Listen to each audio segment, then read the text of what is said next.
Hello, everyone. Welcome to our webinar today. People are just signing in. We'll just give it a few more minutes and we'll get started.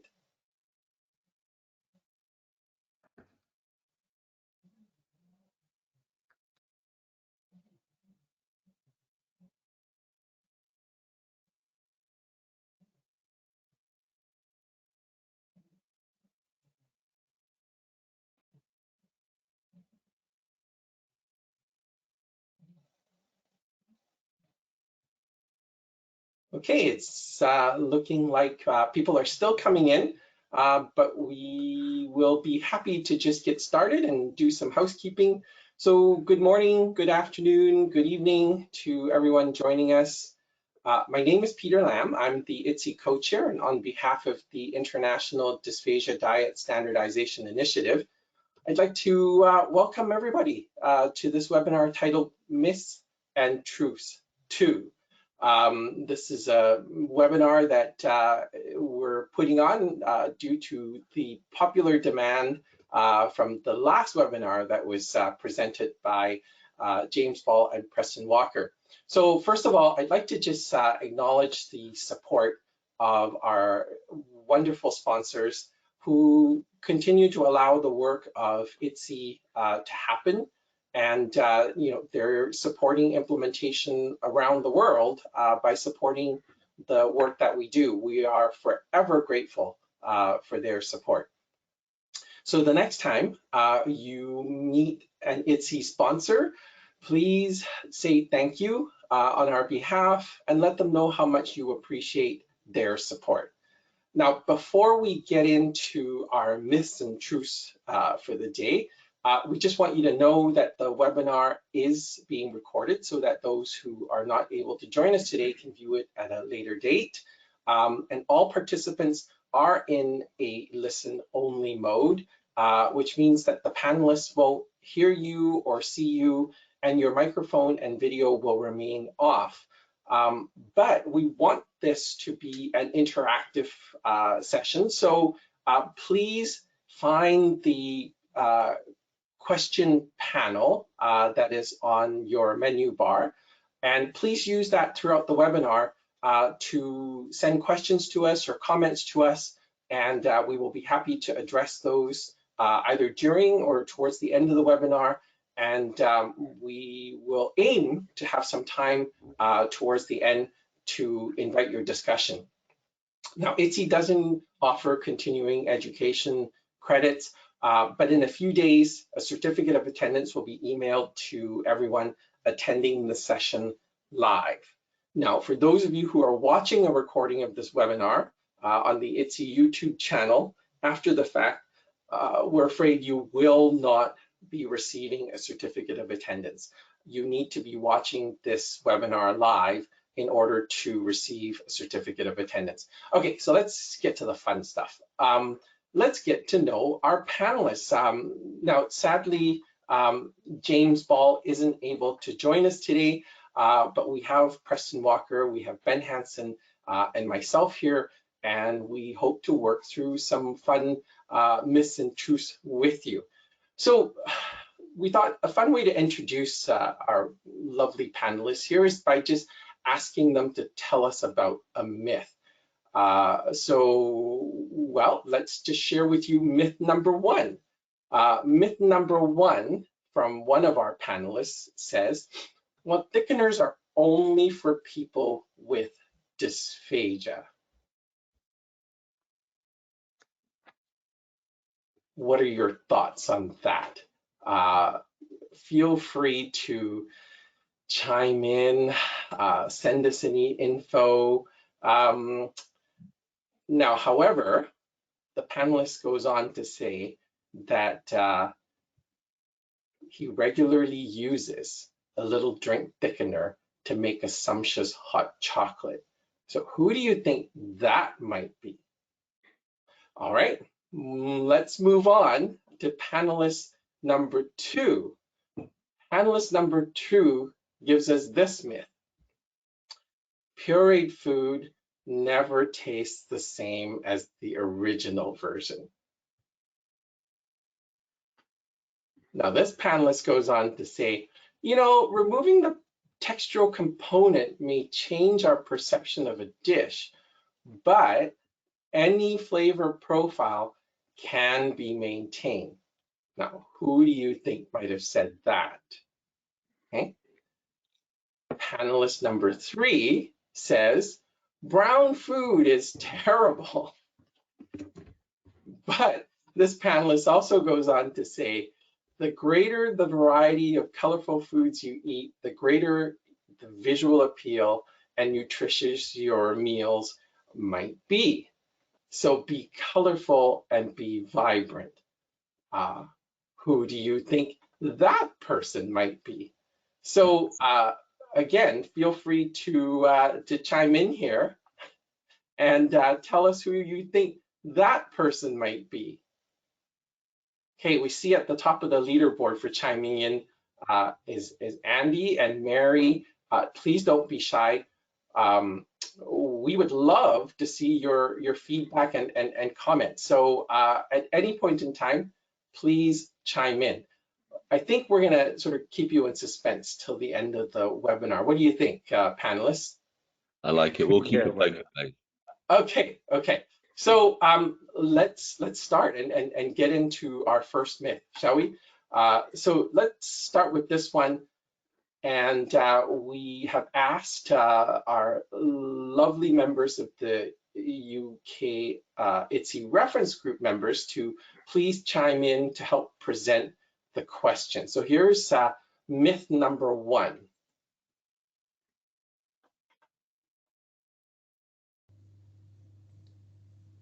Hi, my name's Jenny Mulligan. I'm Service Improvement Advisor for Anchor.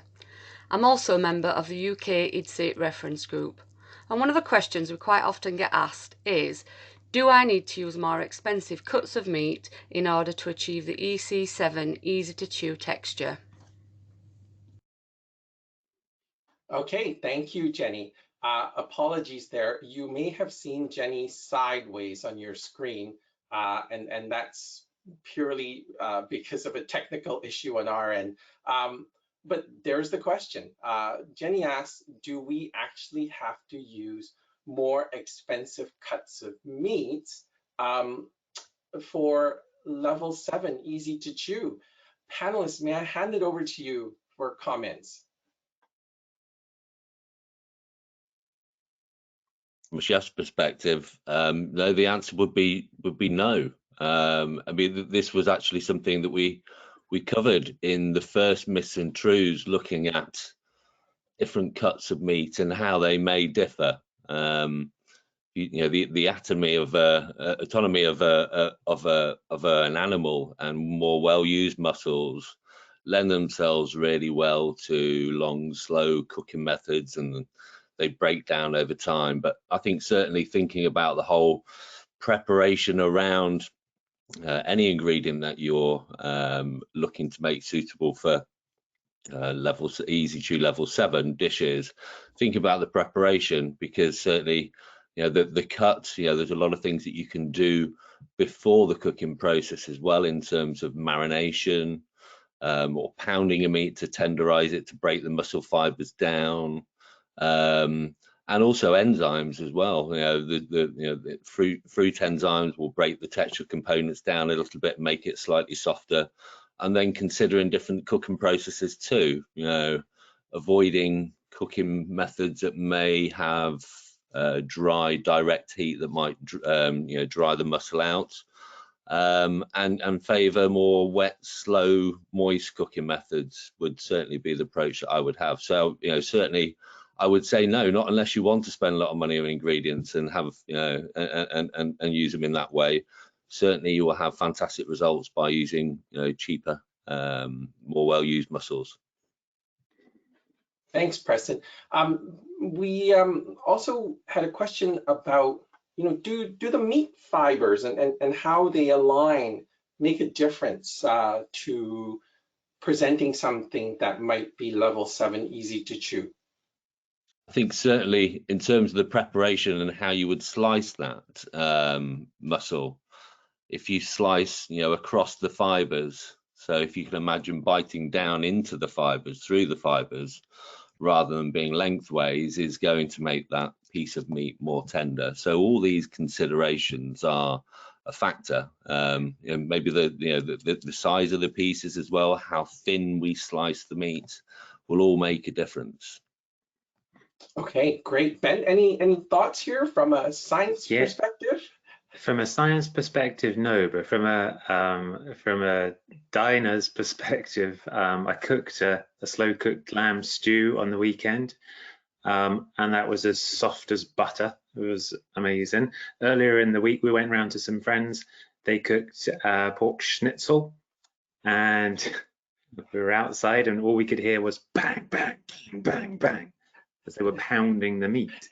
So I'm sure that was in neither of those cases was that very expensive meat. I'm also remembering an old Heston Blumenthal example recipe where he minced beef to make a burger, extruded it so all the fibers are going in this direction, and then aligned those fibers so that they're like columns of meat, so that when you bite into it, there's almost nothing holding those little columns together, and it would just fall apart in your mouth. Now, not everybody's Heston Blumenthal, but everybody can slow cook a stew. And it's just about kind of using the right tools for the job, selecting meats and cooking processes that are going to give you delicious food, but that's appropriate for the texture.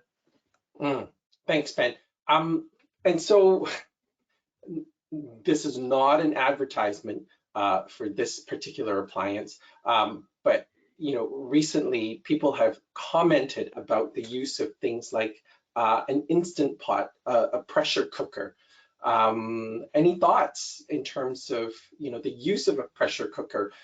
We see in the comments here, some people are saying, oh my gosh, our kitchen cooks for many people, and they don't have time to be braising something to achieve easy to chew.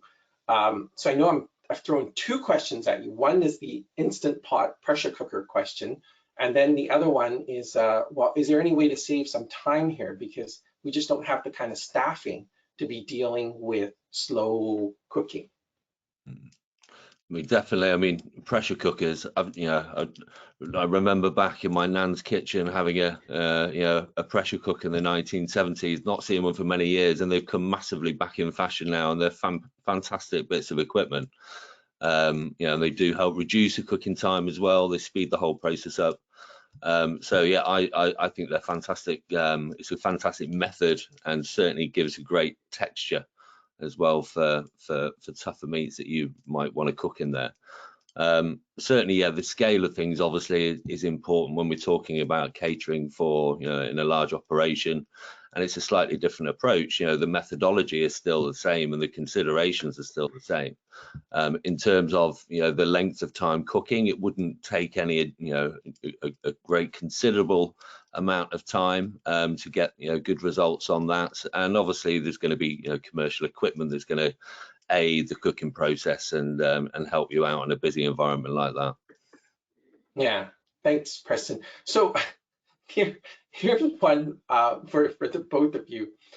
I grew up in a rather modest household, and I can't honestly say I remember a time when I was young that we had an expensive roast of some sort. And so one of the ways that my mother used to approach this was she would just make sure she has a really sharp knife. And I remember those wafer thin, paper thin slices of roast. And yet they seemed to, taste just fine, and they were very tender. Can you shed some thoughts on that? Yeah, absolutely. This is a mincer. So you have things like steak tartare, you have carpaccio beef. These are, I love it where expensive high-end restaurants will use texture modification to achieve a certain goal. And that's a huge overlap with catering kitchens. You're using texture modification to achieve a certain goal. It always takes a bit of thought and it always takes a bit of time, but that's where the quality comes in. And it's almost impossible to create a quality product, whether it's texture modified or not, if you don't put a little bit of care and attention into it. But it's about being efficient, and if it needs to be soft, then select the right kind of cooking techniques and, as you say, processing, cutting, mincing, slicing techniques that are going to work for you. Mm-hmm. Yeah. And so, you know, if you don't mind, I'll chime in and throw in a thought. And again, not trying to sort of feature or profile my Asian heritage here, but I do remember going to a family friend's restaurant and seeing these huge vats of meat being marinated. And I just remember the one time when I asked, what is this? Because I was watching the cook pour a bottle of Coca-Cola actually into the marinating vat. And so, Preston, I think earlier you talked about marination. Do you want to just comment on that a little bit in terms of, you know, what people might want to be mindful of? Well, definitely. I mean, well, marination, it brings two benefits really, either by adding additional flavor before the cooking process, or to tenderize a product.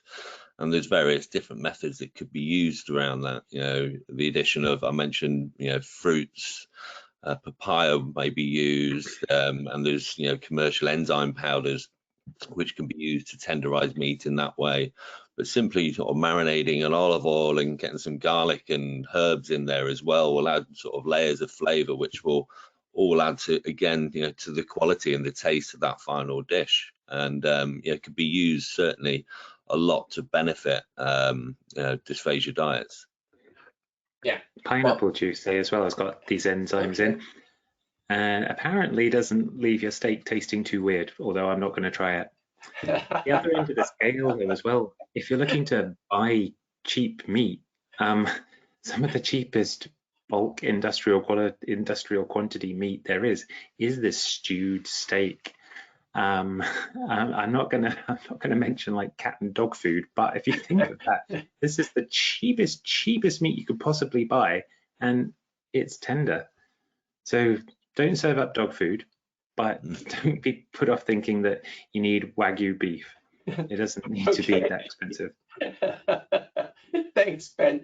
I hope we don't get too many post-webinar comments about, serving pet food type meat. Dr. Hanson recommends dog food.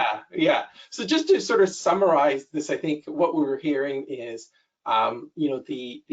it's worthwhile thinking ahead to know what ingredients, raw ingredients you've selected.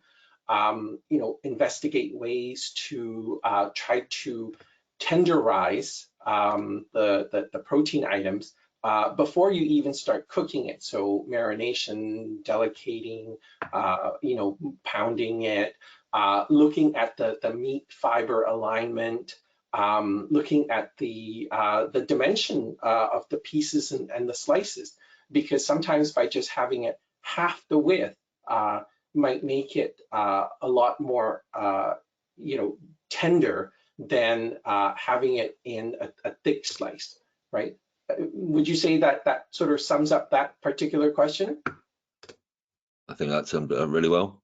Okay, well, I'll tell you what, let's move on to this next myth here.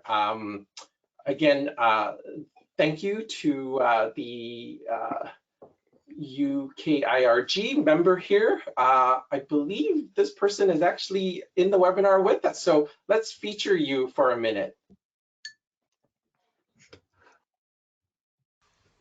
Hello everybody, my name's Andy Cullum. I'm National Craft Trainer for Four Seasons Healthcare. My question is, does size really matter? Can't we just cut it up?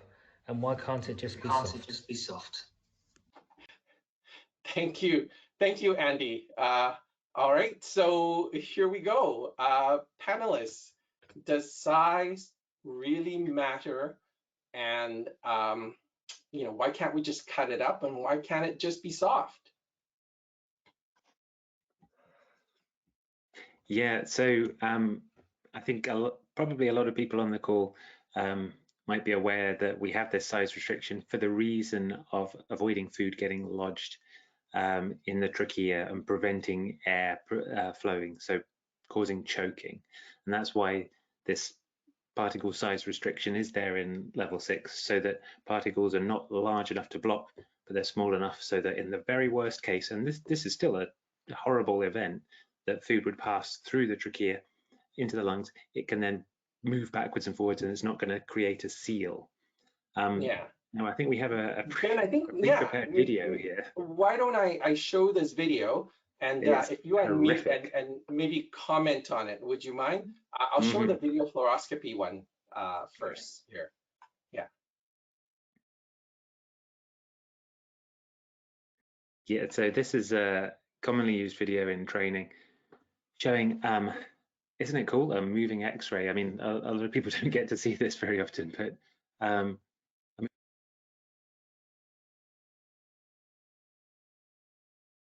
Ben, we're going to need you to unmute yourself again, please. Okay, yeah. Each time we play a video, it mutes everybody. So the food item there's been dyed so that it shows up in X-ray, and what's happening there is that instead of passing down through the esophagus into the stomach, that food chunk is, and you could see it was quite large, it's getting stuck there in the larynx and totally blocking off air. So the person's moving their head backwards and forwards, choking, trying to cough it up. So a bit of a disaster. So, okay, we know that that's the size restriction. So why can't you just serve a big piece of steak or a tuna or something and just tell your client, your patient, chop it up, make sure it's small? Well, sometimes that works, but you got to remember the people that we're dealing with here. And if you want to remove any doubt that they're accidentally going to forget, or that their family carer is going to come in and say, "Here, Dad, let me help you," and chop it up into larger pieces and feed it to them.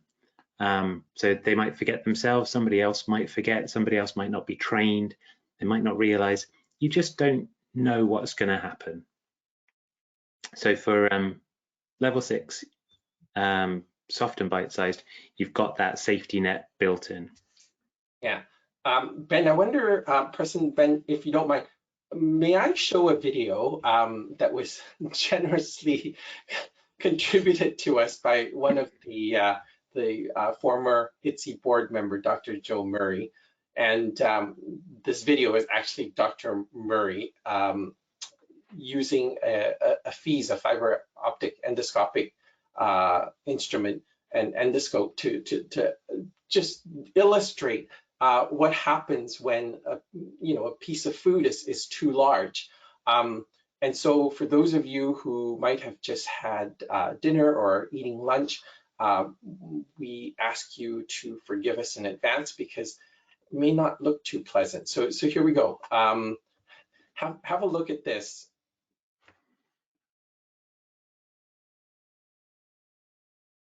And so you can see the size of that diced peach there measured up against the card. And you're looking now at the structure of Dr. Murray's throat. And so the opening that you see there is actually the airway. And for those of you who may not have seen this before, notice how that diced peach actually went into the top of our breathing tube, our airway, and actually blocked it altogether. And then you see him violently trying to cough it out. So thank you to Joe for being so brave and doing that for us to illustrate that, yeah, size really does matter. Now, what about that second half of the question, which is, why can't it just be soft? How do we deal with something called soft? Well, it's certainly, obviously, it's very important. And again, thinking about the preparation of the foods, that was going to help massively in terms of tenderization of things. certainly I think for soft and bite size as well, thinking about when it's likely to be cut up. Are you going to be cutting things up before it's cooked or after the cooking process? That's certainly considerations there. And it'd be interesting as well. Certainly I've come across lots of questions around level 6 soft and bite sized, around the sauce consistencies that are served, and whether thin consistencies are suitable. And certainly from you would need clinical recommendation and guidance around that, making sure that the sauce is going to be suitable for the person it's going to be served to. Yeah. Ben, I know that recently we had played with a bit of an experiment to look at softness and what that means. I'm wondering if we might be ready to just share with the audience some of what we've done in terms of playing. Yeah, absolutely. So soft, how soft is soft? I'm referring to Julie Chiquero's paper there, How Thick is Thick. We needed, back in the days of creating the IDDSI framework, we needed a way to define how soft is for the purposes of swallowing. So what we did was we looked at a kind of typical pressure that the tongue can exert in the mouth, and think that, okay, a food could be called soft if you could squish it around in your mouth. So there have been lots of studies, well, a few studies measuring the pressure that goes on in the mouth between the tongue and the palate, not thinking about teeth biting and chewing something, but just the tongue compressing it. And you get kind of maximum healthy pressures for adults, something like 60, 70, 80, 90 kilopascals pressure. But that's not the pressure that you apply every time you swallow. If you did, you'd be exhausted and it would be really uncomfortable. So we took a much lower pressure than that, and we were looking at around 15 to 20 kilopascals. 17 was a good kind of benchmark. And we said that if the food can be squashed with a pressure of 17 kilopascals, that's what we call soft, so that you'd be able to squash that, swallow a lot of that food without getting tired and exhausted. Now 17 kilopascals, we thought, how on earth can we tell anybody outside this room, okay, it's got to be 17 kilopascals soft? They would just look at us like we're mad scientists. But it turns out that that's roughly the same as systolic blood pressure, the pressure that pumps blood into your fingertips and all around your body. And so if you apply that pressure to your thumb or fingernail, or you're gripping something and your knuckles go white, that's because the pressure there is around or above that 17 kilopascals threshold.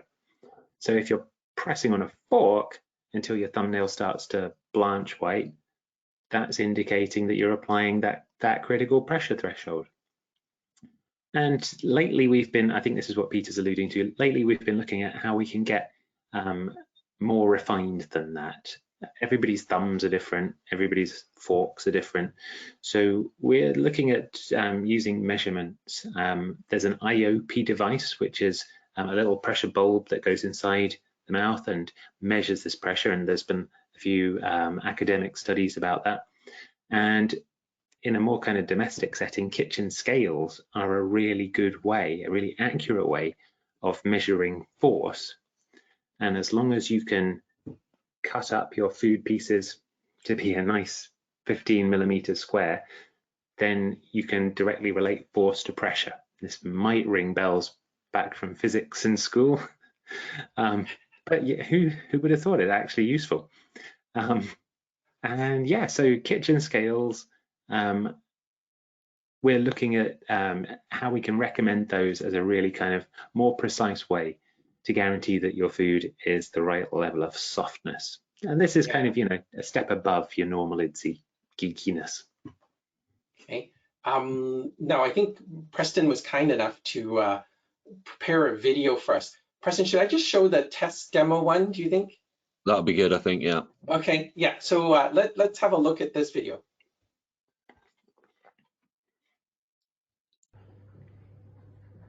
To perform the test, we've set up The food sample on top of the scales with the IOP bulb on the top. Just make sure that they are tared to zero. And we're on peak mode on the IOP. And then we're asking participants to apply pressure till we reach 17 kilopascals. And then what we can do is just record it every time as we're doing here. And then we want to repeat this test 5 times. Just so we can measure the weight of the scales at the point the IOP turns to 17 kilopascals. If you go over it, not a problem, we can play the video back and see what that reading was. And then one final time.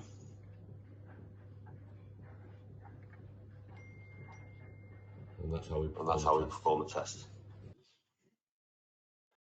And interestingly enough, on there was no food sample at all. It was a 3D printed piece of plastic, but the important things was, you know, the dimensions were exact on there. So we've got a little bit of data on that now, and there's, you know, other people using the same tests to see if we get similar results. So it's been quite an exciting thing to be involved with. Yeah, and so are we ready to even, you know, share with the world at the moment just some preliminary thoughts or observations at this point? Well, it looks pretty good. Kitchen scales tend to be cheap and accurate. This is definitely not going to be for everyone, but for folk that want something that's a bit more precise, the value that you saw on the scales there was about 390 grams, 400 grams, and that's, you know, that's quite a nice way to control the maximum level of pressure you're applying. One of the things that I'm a little bit worried about is that you could misinterpret this pressing until your thumbnail blanches. Now, what's also an important part of that is that then don't press any harder than that. We're supposed to be testing for softness. So what I think might be happening is that people press until their thumbnail blanches and then carry on pressing a little bit harder than that too. But using kitchen scales and making sure that you've got a piece of food that's 15 millimeters square. I can hear how geeky I sound here, don't worry. I appreciate, as I keep saying, this is not for everybody, but if you wanted some really decent control over food texture, then a set of kitchen scales and a ruler is a really promising way to do that. Yeah, thanks, Ben. One of the other things that we noticed with when participants were doing the test was it was really important to make sure you had exact downward pressure on it. Otherwise, you know, one, you would lose the sample, but it would screw the readings all over the place if it wasn't directly above. Yeah. Okay. So a couple of things to think about. You know, one of the things that we're constantly doing at IDDSI is we're always looking at, well, how do we enhance some of the proposed testing methods that we've got now. We realized that when the IDDSI detailed definitions and testing methods were published, you know, we were the first to admit to the world, we know they're not perfect, but it's as good as it was at the moment that we were able to share with the world. We ask for your wisdom, your contribution. If you've got anything else that you've been inspired with some thoughts, please share it with us. Come work with us. Let's make it even better than it is now. And so one other question that came in, Preston, I think I'm gonna, have you answer this one. This was about using soft and bite-sized foods, but mixing in gravy. The question was, can we just adjust the thickness of the gravy, and then we would be able to serve a soft and bite-sized texture appropriately? Well, this is again, yeah, one of the things we see a lot. We've heard a lot of feedback on that. What we do about gravies and the consistencies, it's very personalised, as we know, and you know it does need that clinical report alongside it to make judgment on the consistencies. What the reason is that individual might not be able to control things in the mouth. You know, we need to make sure that there is no separation and thin liquids on there. And again, I know we're going to come on later on to discussing about thickeners and kitchen thickeners and how they may be slightly different and maybe not as stable. So, you know, making sure that we are using the right products and we're testing sources that we're going to be either serving or binding soft and bite-sized pieces in. Okay, great, thanks. I think maybe a good time to move on, because you know, if I were on this webinar and we listened to us, you know, drone on about level 6 soft and bite size, I get bored. So I'm bored now. So let's move on, shall we? To the next question. And this next question, again, thank you to Sophie Murray, who is part of the UK IRG reference group, for this question.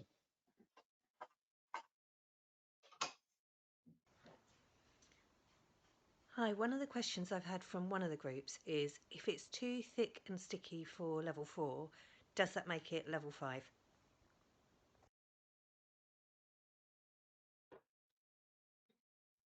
Whoa, no. I hear that a lot too. That if people are experimenting with thickeners, adding more and more and more and more, or they'll do a set of tests for level 4, spoon tilt test, taking a spoonful of the material, trying to flick it off. If it doesn't flick off and it's too thick and sticky, then they just add one. They go, okay, so we've got IDDSI level 1, 2, 3, 4. Oh, so this is thicker than 4, must be 5. But that's not it. IDDSI level 5, well, the two words are minced and moist, and it's got to be moist. It's supposed to represent a bolus that's ready to be swallowed. So it can have some particles and stuff in it, because that's fine. We swallow that sort of stuff. But it's got to be very soft and fluid and not sticky, so that you could take a spoonful and just swallow it straight away. And I think this is related to studies where people or investigators have asked subjects to chew up a piece of food, whether it's biscuits or chicken or broccoli. Chew it up, chew it up, chew it up. And then when you feel like you're ready to swallow it, don't swallow, spit it out onto a plate, and we're going to investigate it. And this is what they do.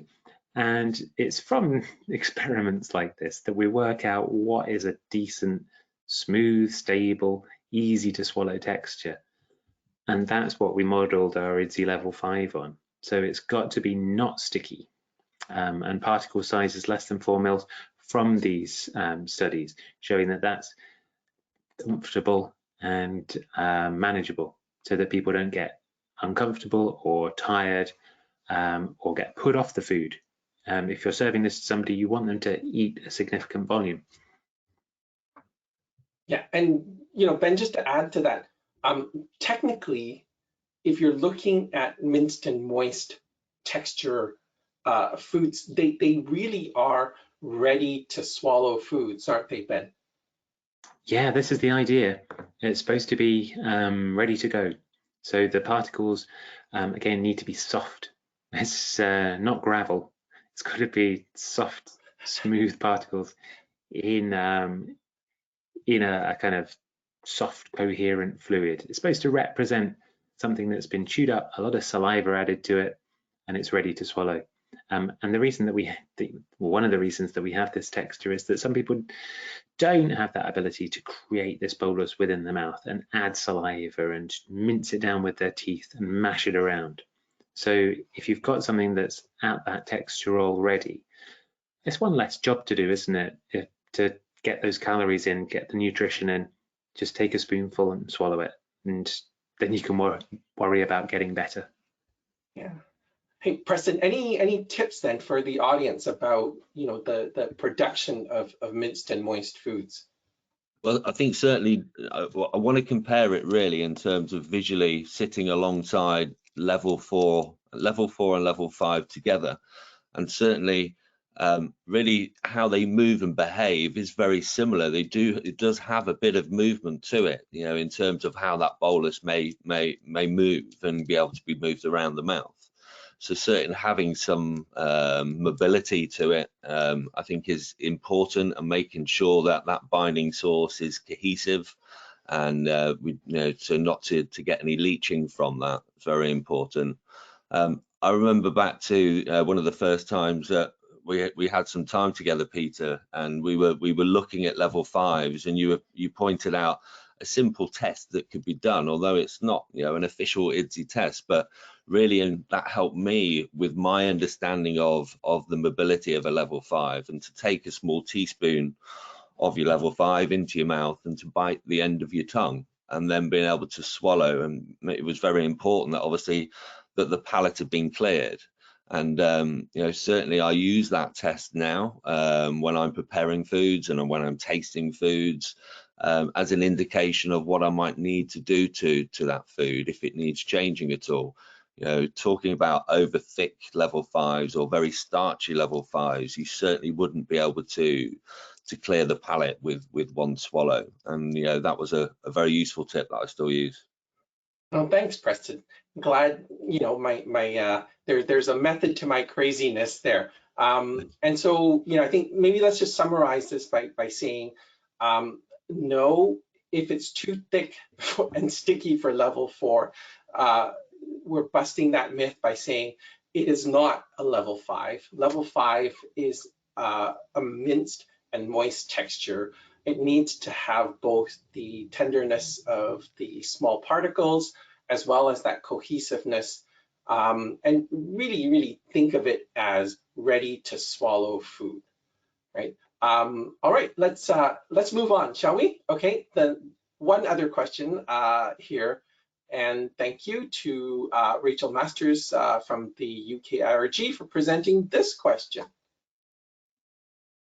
Hi, I'm Rachel and I'm a member of the IDDSI reference group. Here's a question that we've been asked. If food has been blended and it is a smooth consistency, surely it's safe to eat. But how do we make it appealing? Okay, can we bust that myth a little bit here? Well, absolutely. I mean, I think, you know, dysphagia food gets a really bad reputation, doesn't it? You know, people have a perception of, you know, of it, and I think about you know, some of the residents that I work with, the care home. We have a lunch club once a month, where we invite people from the community to come in, and just you know, the eating environment is completely different when I have my regular residents in the dining room, or when we have you know, people from the community too.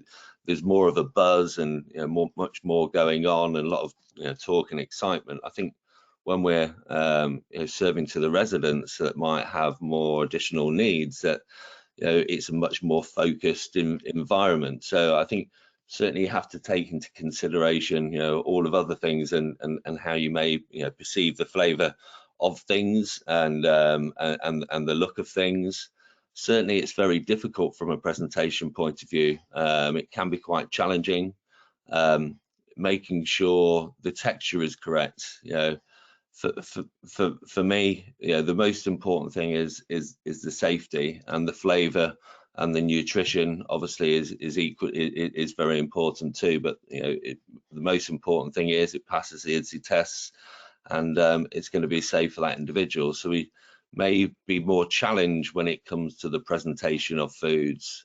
I think certainly as a chef, I wouldn't be wanting to over thicken foods to make things look better and compromise the safety. Be mindful of why the IDDSI tests are there. And certainly from a presentation point of view, there is a lot that we can do in terms of making sure all the elements are separate, you know, layering foods up as they might be in the original dish. So people still have that sort of same flavour experience, but really thinking about the mobility of the foods, as we talked about with minced and moist. You know, there needs to be that little bit of flow to things, and it's important that things are presented nicely for people to enjoy. Yeah, and so there was a question that did come in about whether or not it's possible to achieve a level 4 pureed with porridge, or you know, does thickener have to be added to it to actually get it to that consistency? There's all sorts of different ways of achieving thickness, aren't there? I mean, for hundreds and thousands of years, people have been modifying texture. I'm always very keen to sort of dispel the myth that IDDSI or that texture modification means, what do they call it, Frankenfood. It's not weird stuff, it's normal stuff. Porridge is something that a lot of us have grown up with, and can be quite a decent IDDSI level 5. But yeah, flour, we use flour in sauces, and there's all sorts of different types of flour. Of course, there's corn flour, used in a lot of Asian cooking, so slightly more gelatinous and slightly clearer appearance, versus our kind of wheat flour for heftier British stews and dumplings and things. Yeah, so there are all sorts of ways to do it. But when you do use thickener, it does, and studies have shown that it reduces the perception of flavour a little. So it is worth kind of bearing that in mind and turning up the volume. In terms of, the question was asking, how do we make it appealing? Turn up the volume on flavour. Doesn't necessarily need to be loads of salt, but it can be acidity, tanginess, and turning up the colour as much as you can too, to just keep stimulating, to make it look dramatic. And studies have shown that this does encourage people to eat larger volumes of food. So if that's your goal, and we like to see an empty plate, yeah, make it stunning. Yeah. Hey, Preston, you know, we challenged you at one point, you and James at one point, when we were looking at the stickiness factor of pureed foods, and you were kind enough to, you know, record some of this playing that you did. I wonder if I can just play the peas video at the moment and just have you comment on it, if you don't mind. Yeah. Absolutely.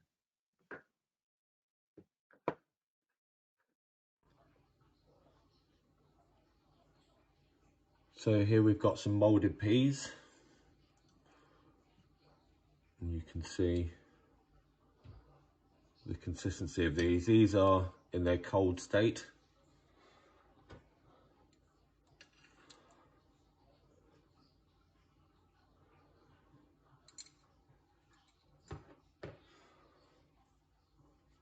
And then what we've got here are the same peas that have been heated. So these have been heated to 75 degrees and then cooled to a safe eating temperature. So these are around 50 degrees. You can just see the consistency on here.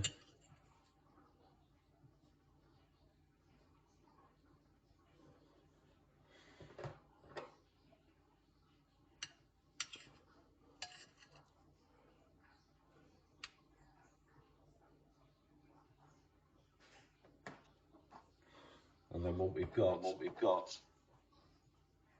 is a hose pipe. And this is a 15 millimeter diameter entry. And then what we're going to do is just suck the hose pipe and see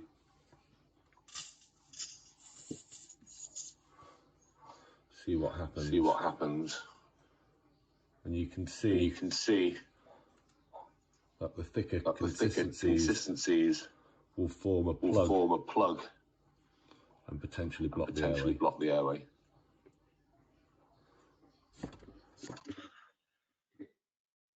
Yeah, and obviously, as you could see there, it was just a simple test that we did really to highlight some of the problems that you can come up against if foods are over thickened. Obviously the hose pipe was representing a windpipe there, and the peas were actually over thickened on that video that you saw there. So I think you've got another one there, Peter, where you can see the difference, which will play to you. And instead of the peas blocking the airway, you'll actually see the peas being able to be sucked up like a straw, so it would pass through the airway.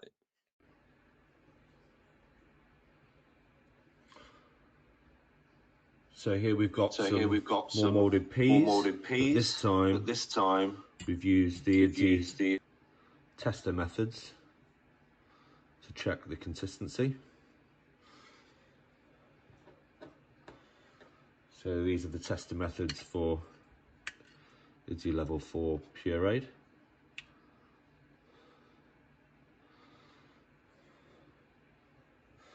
So again, this one is in its cold state. And we've got one here that we've heated to 75 degrees and cooled slightly to an eating temperature.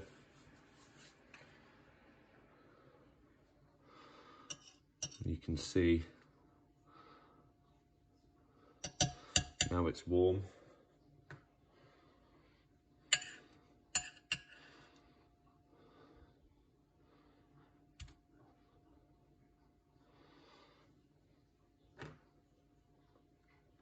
And then again, we've got the same piece of hosing.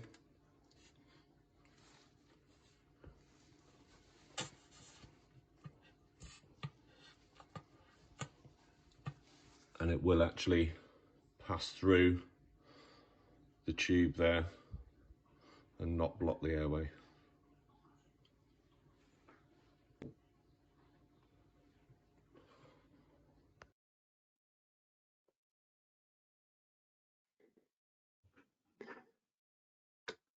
Quite a good demonstration there. Well done.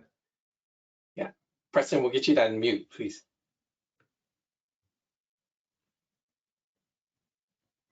So I mean, that's also clearly demonstrating that the difference between soft and bite-sized, and how where the peas were blocking the windpipe there, they were still soft, but they weren't soft enough. And so you can have something that's soft that will block a windpipe and cause choking, and it tends to be softer things like a mass of chewed up bread, or some thick mashed potato, or in that case some mushy peas with a bit of thickener, I guess. And really as well, it was quite not a huge amount extra thickener that was added to them, and you could see the stark difference it makes, really.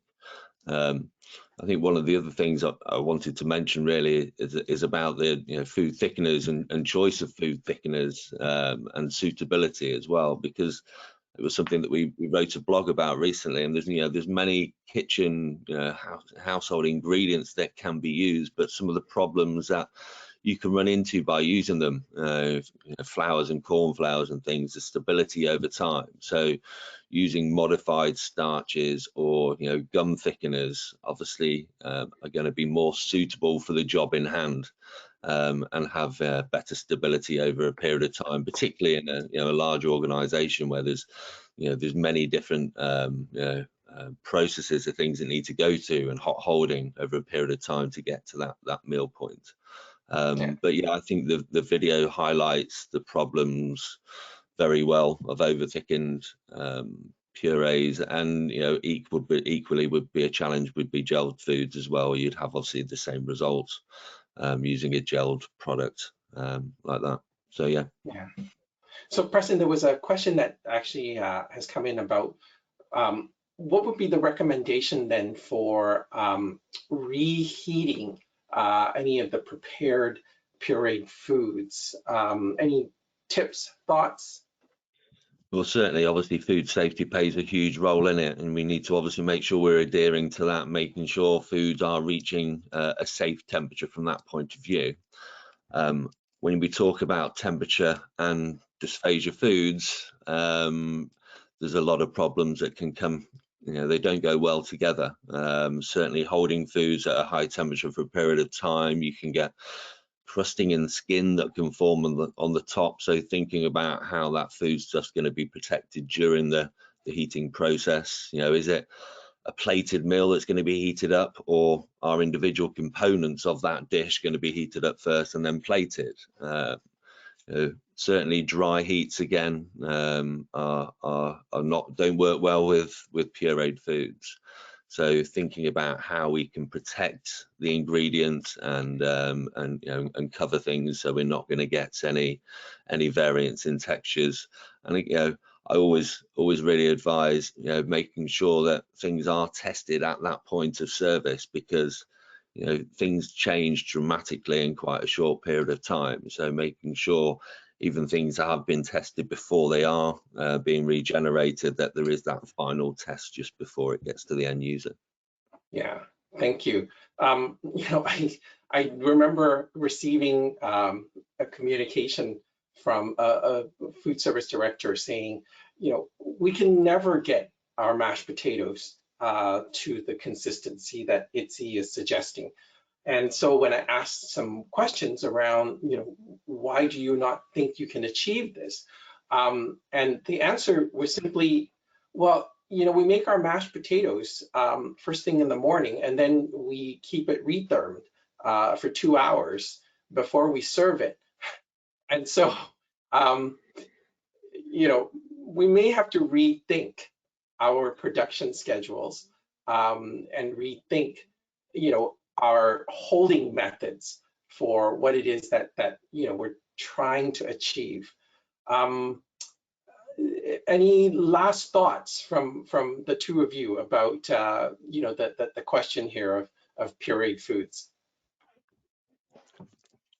Just I think it is a challenge. It's certainly probably one of the most popular diets really that we face and we come across. So we do want to sort of improve things all the time. But yeah, for me, as I said before, the three priorities really for me is the look and the taste and the nutrition. But really, above all, the safety has to trump that. So that's got to be the #1 priority. Great, thank you. So I think I'm afraid that all good things must come to an end. So just to wrap up, with this final myth here, we've received comments to say, well, isn't IDDSI just a new way of prescribing diets? And many people are simply taking their existing texture modified foods and slapping on there the new IDDSI terminology. And our answer to you is no, no, and no. It's not about the prescription of a diet. The IDDSI framework is a way for us to standardize terminology, but also the description of the texture modified foods and the thickened liquids. And what's unique about IDDSI compared to past systems that were used is the fact that we are now using testing methods, easy, simple testing methods, in order to be able to determine what fits into which textural level, and does it actually fit into a textural level and a thickness level. We do invite you to look at our website. If we're talking about myths and truths, check our website. That's where we, endeavor to house the truths about IDDSI. We've got upcoming webinars throughout the year, so please check back all the time. We've got new resources available. This video of today's webinar will be available on our IDDSI YouTube channel. Again, we've got so many videos there now. Please take a moment and check that out. In terms of the global goals for IDDSI, we are going to continue to foster global implementation. We want to continue to foster the IDDSI reference groups from around the world. because the groups are helping to bring the regional practice-specific flavor to IDDSI and helping to enhance what IDDSI has been able to provide to you. We want to continue to develop and host webinars and meetings like these. We want to hear what challenges you've got. We want to be able to look at those together to address those challenges. And we really want to come up with your support, all kinds of IDDSI possibilities in the future. As you just saw in the demo today, we probably also want to refine, enhance testing methods. So if you have an idea, please contact us. Know that we've got many reference groups around the world that are meeting now. So in your own regional area, please check out your local IDDSI reference group. We also have a culinary reference group starting up, thanks to Preston and James, who are going to be leading it. There's a pediatrics focused reference group that is starting up. Watch for information on the IDDSI e-bite and website. There's also a food science reference group, thanks to Ben and colleagues that are going to get that going. And then people have suggested to us, maybe we should have a group for those in food service and catering, education and training, aged care, long-term care. You dream it, we will do our best to foster it. Okay. So on that note, may I say a great thank you once again to Preston, James, our thoughts are with you, as well as Ben for this amazing webinar today to be busting some myths and truths. So we look forward to seeing you at our next webinar. Signing off. Bye-bye, everyone. Thanks. Bye-bye.